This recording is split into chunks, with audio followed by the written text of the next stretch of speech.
बताइए पृथ्वी की आंतरिक परतें कितनी होती हैं? 3। पहला भूप्रपटी मेंटल क्रोड।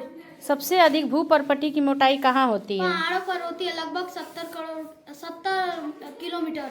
और ज्वालामुखी से निकलने वाला लावा कहाँ एकत्र होता है? धरातल। शैल किसे कहते हैं? पत्थर या चट्टान को शैल कहते हैं। शैल का निर्माण खनिजों से होता है। शैल कितने प्रकार के होते 3 हैं? प्रकार के होते हैं। पहला आग्नेय शैल, परतदार शैल, रूपांतरित शैल। और आग्नेय शैलों की विशेषता? आग्नेय शैल में जीवाश्म नहीं पाया जाता है। ये परतदार दानेदार होता है, परतदार नहीं। इनमें से बहुमूल्य सोना, चांदी, लोहा आदि निकलते हैं। और रूपांतरित शैल कैसे बनती है? पृथ्वी के ताप व दाब के कारण जब अपना आग्नेय और परतदार शैल अपना रूप परिवर्तित कर लेती हैं, उसे हम रूपांतरित शैल कहते हैं। पृथ्वी की ऊपरी परत को क्या कहते हैं? भूप्रपट्टी। और सबसे निचली परत को क्या कहते हैं? रोड। चूना पत्थर जब बदल के रूप बदल लेता है तो क्या बनता है? संगमरमर। मेटल की ऊपरी परत क्या होती है? दुर्बलता मंडल। पर्वत, पठार, मैदान ये किस श्रेणी के उच्चावच हैं? द्वितीय। भारत का एकमात्र सक्रिय ज्वालामुखी किस द्वीप पे है? बैरन। और सबसे ज्यादा अधिकांश भाग पठार किस महाद्वीप का है? अफ्रीका महाद्वीप। बलित पर्वत क्या है? उदाहरण? बलित पर्वत हिमानी। हिमालय पर्वत बलित पर्वत है ना। ज्वालामुखी पर्वत का नाम? विसुवियर। भ्रंश घाटी का नाम? भ्रंश नदी नहीं, भ्रंश घाटी का भ्रंश घाटी क्या है? नर्मदा। हाँ। अब भ्रंश पर्वत का नाम? पश्चिम घाटी। एटना कहाँ है? इटली। कोटोपैक्सी? सबसे ऊंचा ज्वालामुखी। ताप्ती नदी क्या है?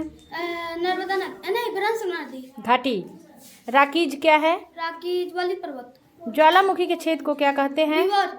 अधिकांश भूकंप कहाँ पे आते हैं? प्रशांत महासागर। और स्थलीय प्लेटें कहाँ पे तैर रही हैं? दुर्बलता मंडल। मैग्मा जब धरातल पर फैलता है तो उसे क्या कहते हैं? लावा।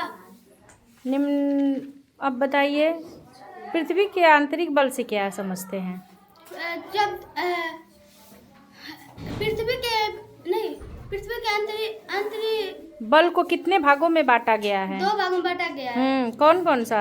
पहला दीर्घकालीन बल, आकर्षक बल। अच्छा। नदी से क्या बनता है? डेल्टा। हिमानी क्या बनाती है? आकार की घाटी। समुद्री लहरें? मिक्रू। भूमिगत जल क्या बनाता है? हेलेक्टाइट। पवन क्या बनाता है? छत्रकशिला। बालुका द्वारा निर्मित स्थलाकृति? बालिका। बालुका स्तूप। चट्टानों अपने स्थान पर टूटने की क्रिया क्या कहलाती है? अपक्षय। अपक्षय। भूमिगत जल द्वारा निर्मित आकृति है? जीव अपक्षय। भूमिगत जल से चूंकि जो आकृति बनती है वो आकृति? स्टेलेक्टाइट। ठीक है, वेरी गुड। पृथ्वी की आंतरिक शक्ति से क्या होता है? बलन व भ्रंशन।